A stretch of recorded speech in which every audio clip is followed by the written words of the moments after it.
cake. I know, it's kind of weird, but hear me out. The tomato soup cake was born mostly because of economic hardships. Like, for example, eggs, butter, and milk cost about $1.17, where 1 can of tomato soup cost only 10 cents. And this was at a time where the average monthly income for an American was $114 a month. So the most popular cake in the 1930s was a tomato soup cake.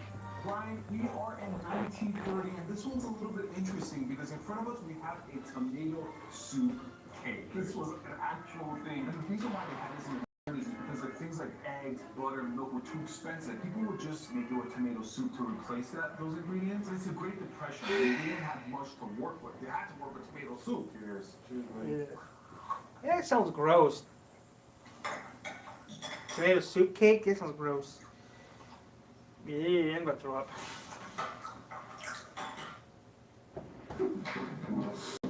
It's not that bad. You know what it tastes like? Like an old bookstore. But it's not the worst for me. I'm gonna go ahead and give this a 1 balloon out of 5. Even if I was in the Great Depression, I would rather have a tomato soup than a tomato soup cake. 0 balloons for me. Well, let's hope the phone will change something.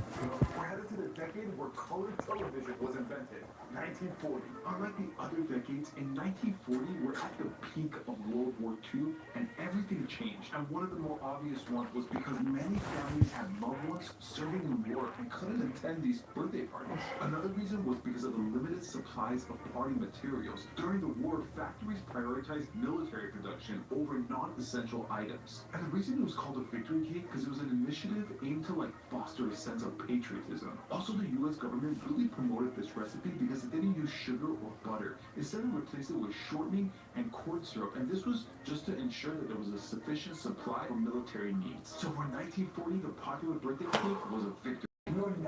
Okay, let's start working on this book. Let's start working on the cartoon. Episode 10, then we're done.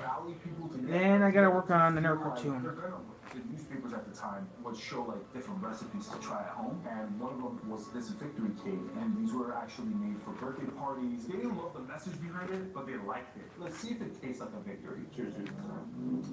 Yo, this is good, bro. It's a victory cake. It's a victory for me. Very flavorful. Go right down the sunny middle and give it a 3. I feel like there could have been more flavor in this cake. I'm not too off from what you said. I'm a 2 balloons out of 5. Let's go on to the 50s. This one's actually pretty interesting. Let's go. Victory bump.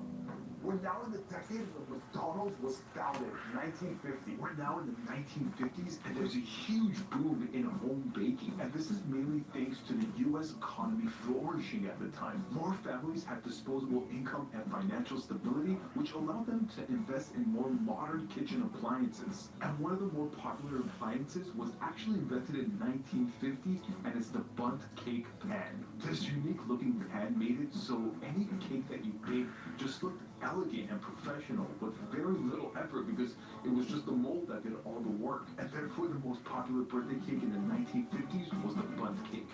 We are now in 1950 and we have a Bundt cake right in front of us. People loved baking in the 50s because of modern kitchens. Bake 1 hour in a 350-degree oven. This was like an easy way to bake a cake to make it look elegant because of the mold of the cake pan. With this kitchen, it's a breeze. Cheers. Cheers, dude. Very simple recipe. They didn't go extravagant with the Bundt cake at all. Like, remember the victory cake? It was kind of plain and boring. This has a little bit more flavor to it. In 1950s, this was like, whoa. I'm gonna go right down the middle and give this a 2.5 balloons out of 5. 2.5 balloons? 2.5 balloons, yeah. I'm going right down the middle. Listen.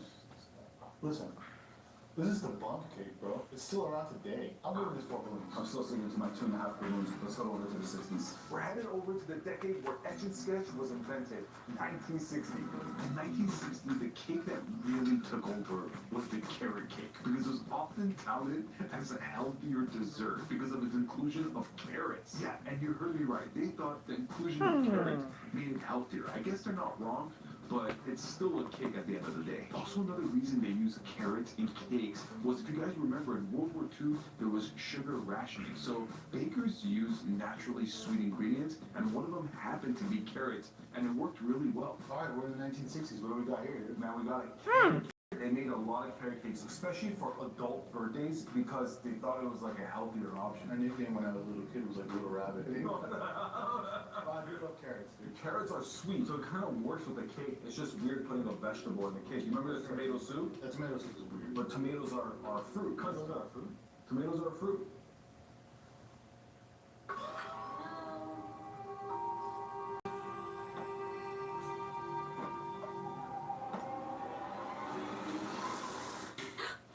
know you can get it delivered with DoorDash now, right? I don't know how I survive without this.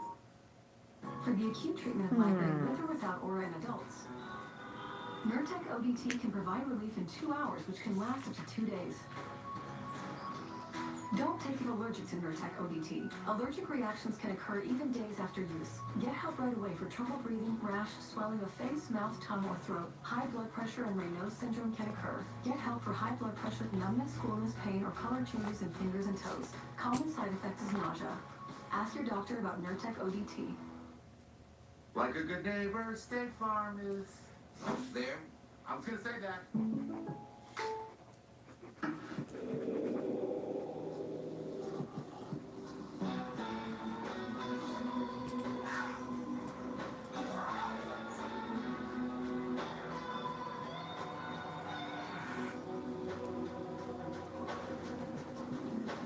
In the wild, everything is always in front of you. Sauvage Elixir, Dior.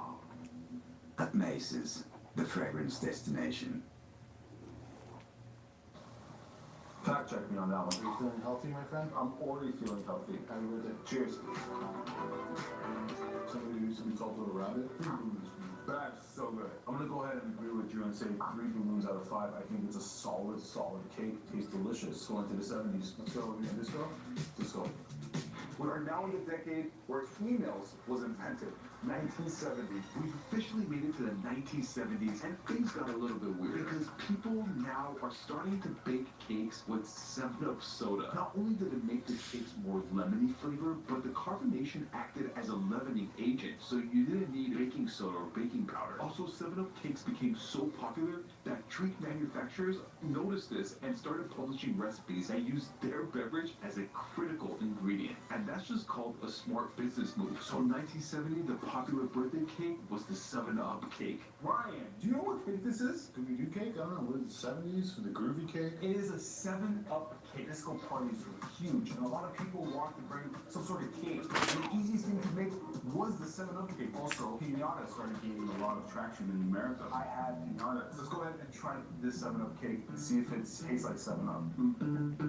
It's like lemony. Very lemon. I'm gonna go high on this. I'm gonna go 3.5 out of 5 balloons. I think it's absolutely delicious. Right up there for me. It's really good. I would have this in my birthday party. This is your birthday party, bro. I was the only one who showed up. We're now headed to an exciting decade. Nintendo Game Boys were invented. 1980. It's now 1980, and Pillsbury just launched their Funfetti cake mix. We have it till this day. They called it the fun part of your birthday, and it was just mainly to appeal to kids and busy parents, because now parents can make a cake that's super fun, it's loved, and it's super simple and easy to make. So in 1980, the most popular birthday cake was a Funfetti cake. Brian, we are back to the future, and in 1980, we have in front of us a Funfetti cake. It's like a fruity pebble cake from over And here. it also came with its own frosting, sprinkles. Obviously, it's a marketing thing, but it was supposed to like be fun for kids. You should have like sprinkles on top. Just put it in the cake. This is like the most classic birthday cake ever. Sprinkles, colorful, cheer, 1980. It's such a nostalgic flavor. I remember having this so many times as a kid. It's funny how life works. We used to love this, and now we love carrot cake. It's a little too sweet for me, so Very sweet, yeah. that being said, dude, I'm gonna have to give this 2.5 balloons. 1980s, you're a kid, you sing a colorful cake. I'm gonna go ahead and give this a 3 balloons out of 5. Let's move on to the next decade, also known as the best decade. Let's go. We're now in the decade where text messages were invented. 1990. Birthday cakes in 1990 were really fun because it was usually themed with characters that the kids loved, like Rugrats, Power Rangers, Batman, and my favorite, Spider-Man. I can't tell you how many years in a row I had a Spider-Man cake. That's how much I loved Spider-Man. So in 1990, popular birthday cakes were custom photo cakes. Brian, welcome to our decade, the 1990s. And look at us, we're already having fun. We have Spider-Man on our cake that we can actually eat. Did you have that toy that like connected to your Yes. spreading? Spider-Man Triple Action Web Blaster. 3 ways to shoot webs, water, and missiles. That was your color. Spider-Man, Power Rangers, and sometimes Teletubbies. And what a fantastic thing, a cake with a photo on it. I remember as a kid, I would always fight for the head right here. Here we go, dude. Cheers. Cheers, my Spider-Man. it nails the nostalgic phase. Just because of that and the printing, I think that's cool. I'm gonna go ahead and give this a 4 out of 5 balloons. This is awesome. I'm feeling optimistic. I'm giving 4 out of 5 balloons too. Let's head over to the new millennium.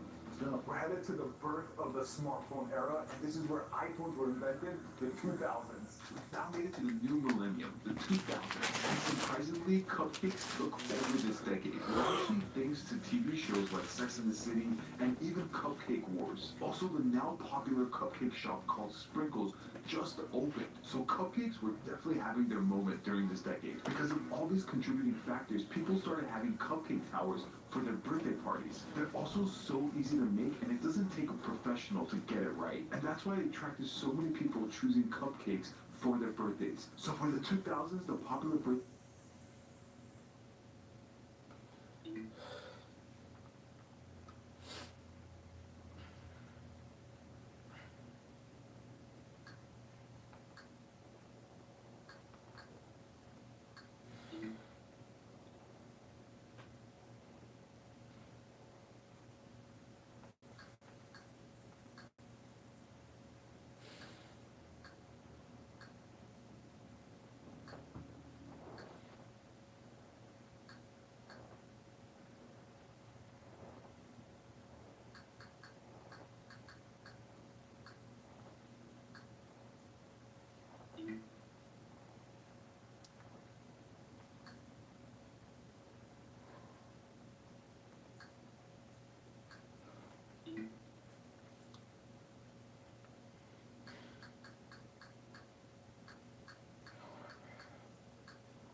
Now, where was I?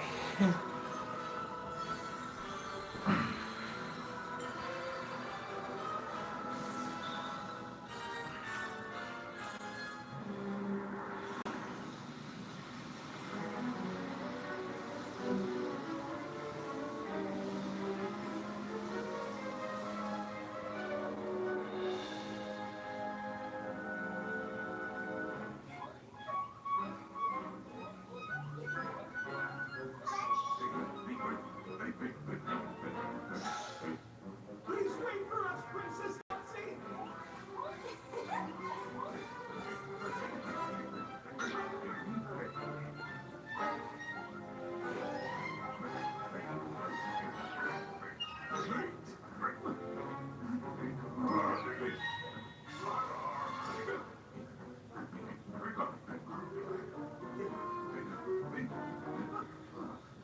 Princess Nancy! It's time! Princess! Hide and seek is fun.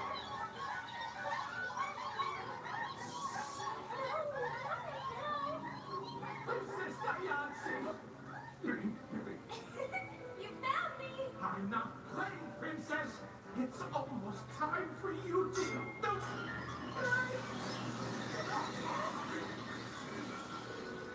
Merrick, are you alright? I'm fine, thank you.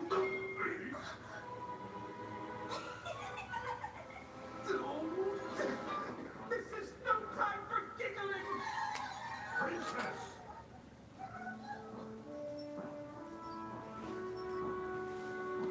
Elden! Dace.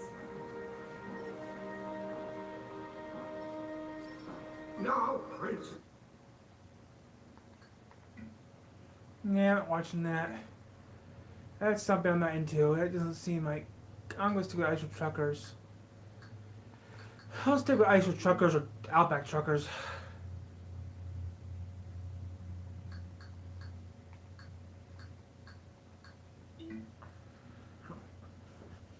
Okay.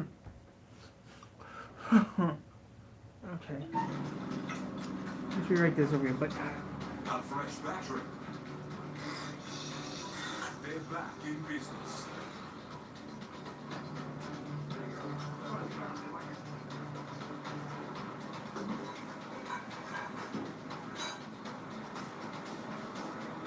Thank you, girls and ball boys. Thank you for that. No further delays required. And something I didn't need changing the flat tyre this time of morning. Every delay costs you time. We're going to be pushing the gas here today, aren't we? Yeah, mate, yeah.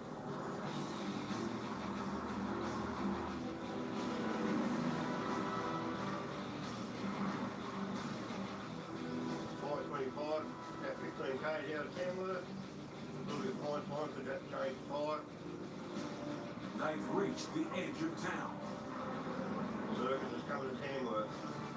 Now to make it through. Could no sleep. Yeah, you just want to go straight down, Craig. Get in and get them signs at the other bottom, mate. The 6 a.m. curfew is just 15 minutes away. Jump there to sign him, mate, understand. And now he's forced to do the legwork himself. Valuable minutes are ticking away.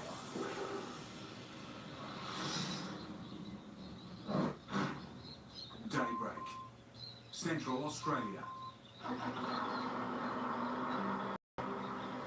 After a frantic 14 hours getting spare parts and fixing his truck, Mark is finally ready to start this job. There it is there. It's a big machine. Morning, Greg, Dennis. I was just gonna go grab me one coffee and start her up. Start her up. She started anyway last night. It's a good machine.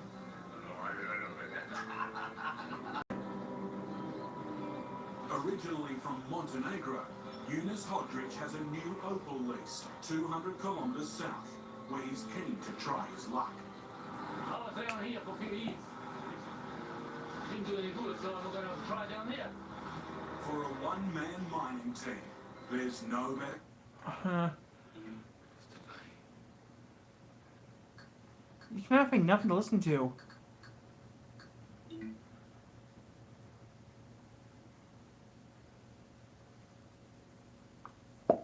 Do do do do do do do do do do do.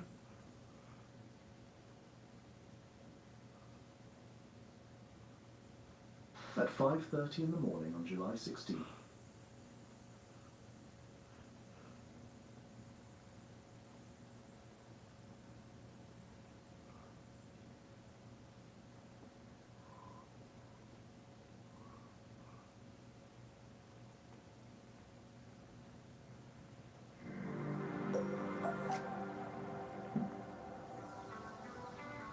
Recently, a customer under a tight deadline asked us for a quote to fabricate and move critical equipment. Any downtime costs them tens of thousands of dollars a day in lost production. We provided a deep... Hey, Dom, I got a question for you. Yeah, what's up? Where the hell is our third wheel?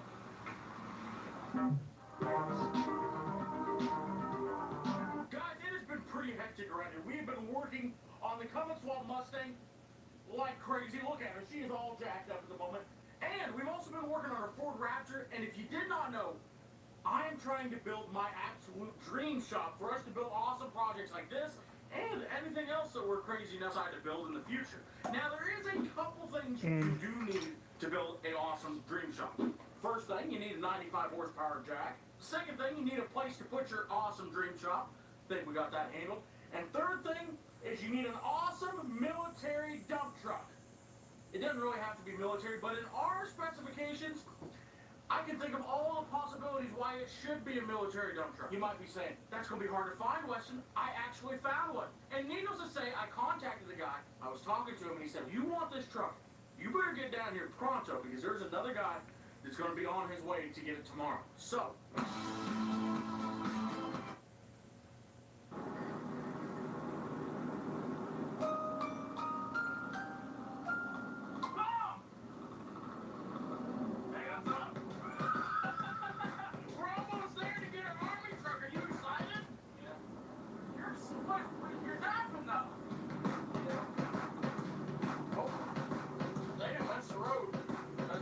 Actually, that's not the road.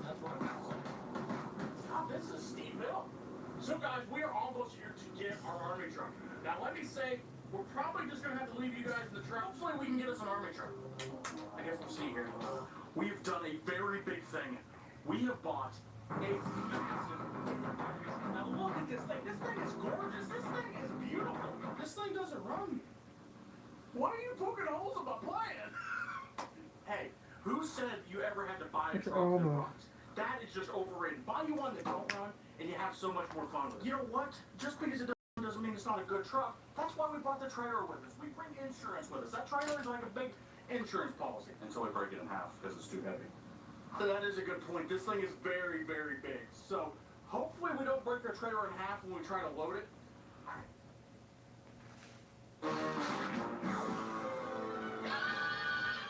Imaginary gift.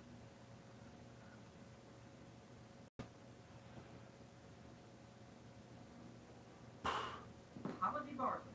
Hey, what? Today, Huggies Fast Absorbing Core versus 3 Ps. Will it leak? 1 P, 2 Ps, 3 Ps. Ta-da! Huggies Snug and Dry. Up to 100% leak-proof. Ultra Dry. At Marshalls, our buyers hustle 24/7, so you never have to compromise on quality or price. Who said expensive taste had to be that expensive? I'm impressed. Let's talk numbers. We get the deals, you get the good stuff. Today we're going to be cooking and tasting 100 years of military food, and I brought my friend Chef Lewis to come taste everything with me. Get it online, damn it! Sir, yes, sir! Starting off with 1910, where the average pay for a soldier was $13 a month, and U.S. Army uniforms looked like this. It's 1910, and we're in World War I, and Army food is super basic, but it's really filling. Each soldier could expect to get 4,000 calories a day. I mean, that's an insane amount of calories. The food was like dull, repetitive, and lacked a ton of flavor, of course, but it was designed for efficiency and longevity. I mean, they just wanted the soldiers to get enough calories they needed to fight and survive. To heat up their food, they basically had this small, tiny device. It was a folding stove, and it was universally known as the Tommy Cooker. And this allowed soldiers to at least get hot meals. So in 1910, military food was macaroni stew, tinned beef, crackers, some jam, and instant coffee. Alright guys, here we are in 1910, and we're gonna rate each meal from 1 to 5 stars. Wait a second, I got a headache because I got like a flashback. I wasn't even here in 1910. This gave me like, this chill bump. Seriously, this is like cat food. Yeah, this is like dog food. It's World War I. They were limited in options, so this is what they had to work with. Just the smell of this reminds me of the military. Really? 1910 beef stew. Alright, chef. Cheers. Cheers. No, that's 1910, I get it. I'm still saying no, but and it's flavorless. It's flavorless. Yeah, so they didn't use beef broth, they have to use water. No, it's water. You can tell it's water. Yeah. They're trying to feed each soldier 4,000 calories a day. Ooh, that's a lot of calories. So I want us to go ahead to try the cat food. Oh, it tastes like cat food. We have to spit it out. I got to swallow real quick. Yeah, it's pretty bad. Wow, that's bad. I would give it a 1.5. Wow, I'm giving it a 2 out of 5. I guess like the beef and everything was flavorless, but I could survive off of that. Well, let's go ahead and see what 1920 has in store for us. In 1920, average pay for soldiers was $30 a month, and U.S. Army uniforms looked like this. Okay, 1920, America wasn't involved in any war, so this was a great time for them to reflect and learn lessons from World War I. And even though there were no active wars, we still had military bases that soldiers were stationed at, and even training camps where we had to feed soldiers. So the food we gave to soldiers did see a little bit of an uplift in flavor, but the main focus was nutrition and portability. But one of the greatest things that happened because of World War I is that soldiers started getting more and more chocolate. And this made soldiers extremely happy. Chocolate provided energy, nutrition, comfort, and a boost of morale. So this was something that definitely helped soldiers get through the hard times. So in 1920, military food was bacon and eggs, canned soup, bean, peas, and corn mix, chocolate, and coffee. We're in 1920, and right off the bat, it's looking better than 1910. It smells good. Yeah, we got bacon, we got eggs, and then, of course, you see... This is 1920. So there was a big candy boom in 1920, especially with chocolate, and soldiers had it. They were more than anything else. Cheers. Not the best eggs and bacon I've ever had, but another word, canned foods are huge in the military. It was served cold. Cheers. Wow, that is wrong. As bad as that was, let me redeem myself. We're in the Army. We got some chocolate. Chef, wow. Let's just have a moment together and have this chocolate bar. You might not last me, so. Cheers. Oh, okay. That redeemed myself a little bit. That did it. I'm gonna go with the 2.5. 2.5. Yeah. I feel like I'm always a half a point ahead of you because I was gonna give this a 3. Not bad. I just hope it gets better. Let's see what 1930 has for us.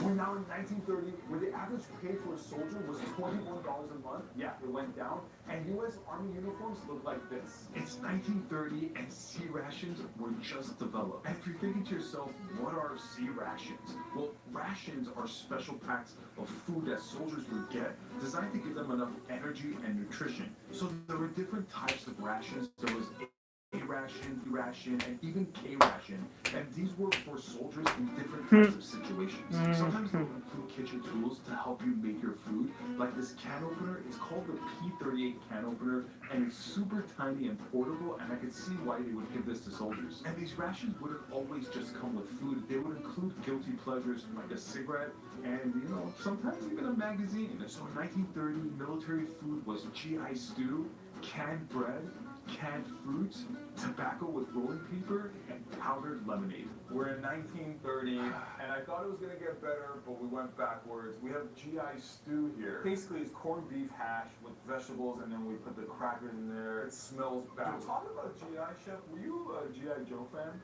Yes, I was the action keep figure for G.I. Joe. Oh, you're that guy. I'm that guy. There's a hero, baby. This is rolled tobacco. They would just like put it in here, roll it up, and smoke it. Did you smoke cigarettes or any tobacco during your time? No. Wow. Let's go ahead and try this GI stew. Just smell We it. can't. Cheers. What's happening, man? It's like mush. It's like regurgitating. I'm excited to dig into some canned bread here. I didn't know canned bread was a thing. Canned bread is a thing. Yeah. You know, you can keep this bread around for 10, 15, 20, 30, 50 years. Cheers. There's milk. No. What's going on? Whoa. I'm gonna go ahead and rate this dish. It's gonna be my first 1 out of 5-star dish. It is horrific. I know the people in 1930 say, I wish I was born in 1910. I know this was bad, but I think it's gonna get better. It's now 1940. The average pay for a soldier was $50 a month, and U.S. Army uniforms look like this. We've made it to 1940, and even though C rations were really prominent in this decade, there were also things called field kitchens. They're basically mobile kitchens that the Army used to cook food for soldiers when they were far out in the fields or even in combat zones. They were designed to provide hot meals to soldiers, so you could just imagine how excited they would get when they would hear a field kitchen's gonna show up, because they were finally gonna get different types of meals than they're used to, because, you know, everything that came in the rations were always the same. So in 1940, military food was spaghetti with meat sauce, pancake and syrup, fresh bread, an apple pie, and tea. We've made it to 1940, and in front of us, Chef, doesn't look that bad. This is because field kitchens were obviously a big They thing. had one general location of where the field kitchen is going to be. It's going to be an open area where you can have like a flow line for it. So because like in food service, you want to be able to flow through. Got it. Quick, fast, expediently, and just make them come in and go out and keep on going. Kind of like the days, kind of like McDonald's. Yeah. No, From- we got an apple pie, we got pasta, fresh bread. This is the real combination, though. I think that's the tip. This is better than most of the desserts we've had so far. This is a hot apple pie. Cheers. Oh, we're hot. But delicious, huh? That's kind of flaky. Yeah, oh man. No crust on it. I'm okay with that. It's probably the worst pasta I've ever had. But considering everything, I think the apple pie really helps to make me up. 2.5 stars out of 5. I'm definitely gonna get my hands killed. Let's do I'm gonna keep this in the book. It's 1950. The average pay for a soldier is $75. I'm writing this over again. U.S. Army uniforms uniforms looked like this. In the 1950s, the military introduced MCI ration, which stood for Meal Combat Individual, and it was to replace the C rations because so many soldiers were complaining about the mundane food that they would eat every single day. It still had a ton of canned food, and the quality was basically the same, but at least you got variety, so you weren't eating the same thing over and over again. Also, as you guys can see, I'm heating up the food in the can, and this is what soldiers had to do at the time because they didn't have kitchen tools at their disposal.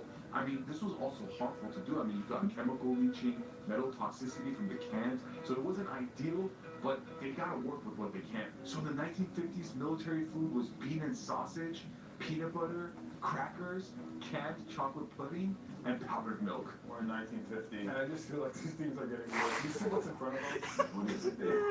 We got canned sausage and canned beans. The way they got this food was supply drops. This is a funny little joke, and this is a real place. I'm not saying it's gonna hit directly on that course, but it'll. Armor guys, he's just from.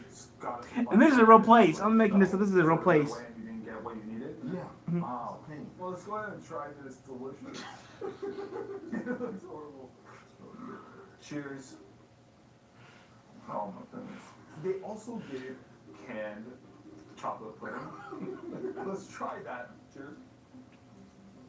It's not horrible. That's not normal. I don't think that's sweet as anything over this right here. Definitely. I'll give it a 2, and that's me being generous. Alright. Well, this was like, hey, it's hard that time. 1950, it was the heat of battle right then. Definitely. I give it 2.5. Let's get out of this high stress, high stress. Yeah, let's settle down in 1960. Okay.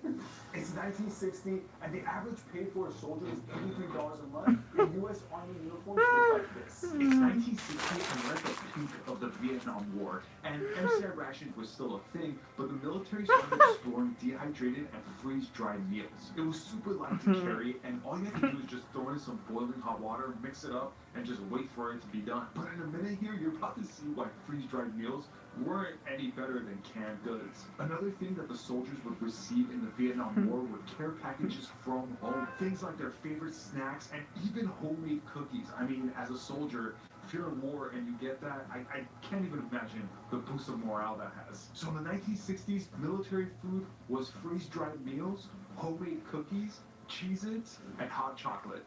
We're in 1960 now. This is where freeze-dried became really popular. It was light to carry. I'm going to add hot water. It looks horrible. Horrible. It doesn't smell that bad. It does. No, I feel like it's been hell for us these last few decades. Oh my goodness. The texture on this is crazy. Oh my god. Oh my god. Bro, what the? That's nasty, bro. Oh my goodness. What was that, man? Oh, Chef, we're back. Chef, what was that? That was a hard one. I'd rather take the GI stew over this. What kind of power? Okay, guys, I can't write anymore. This is too funny to write, so I'm done. I'm done right now. I'm gonna agree with Chef on this one. Our first 0 out of 5 is by far the worst one we've had. We've made it to 1970, and the average pay for a soldier is $193 a month, and U.S. Army uniforms look like this. Okay, it's 1970, and America is still in the Vietnam War. And because of this, American soldiers were walking around local shops, so they were introduced to Asian cuisine, like fried rice, fun noodle soup, spring rolls. I mean, these are just a few things that American soldiers fell in love with. And because of this, Vietnamese food became super popular in America after soldiers came back from the war because they were craving all that delicious food they were eating in Vietnam. So in 1970, military food was Vietnamese stir-fry, rice, tropical fruits, beef jerky. This isn't really shopping. I mean, discovering more of what we love for less just feels like something else, right? The quality's amazing. This isn't shopping. This is beyond shopping. I have a new obsession. This is finding. You bring up some delicious Domino's pizzas, like the viral pizza. This is a perfect pizza. And we want to see more. So we're bringing back Domino's Best Deal Ever. Get any hand-tossed, pan-thin crust, or New York-style pizza with any toppings for just $9.99 online. Maybe you'll invent the new viral pizza. Only at Domino's. Redness and bumps? Get irritation defense for your pubic area. Venus for pubic hair and skin. When you're watching the other football, but don't want to ask your friends, what's offsides? And how can I sound like I know a lot about the game? You can just ask Google all of that at once. Oh, so that's it. Constant reminders of your moderate to severe Crohn's disease or ulcerative colitis can make it hard to be there when it matters most. If your symptoms aren't under control, it may be time to talk to your doctor about #1 prescribed Entyvio. Entyvio has helped many people achieve long-term relief and remission. Doctors have been prescribing Entyvio for more than 10 years. Entyvio offers 2 options, including Entyvio Pen, infusion and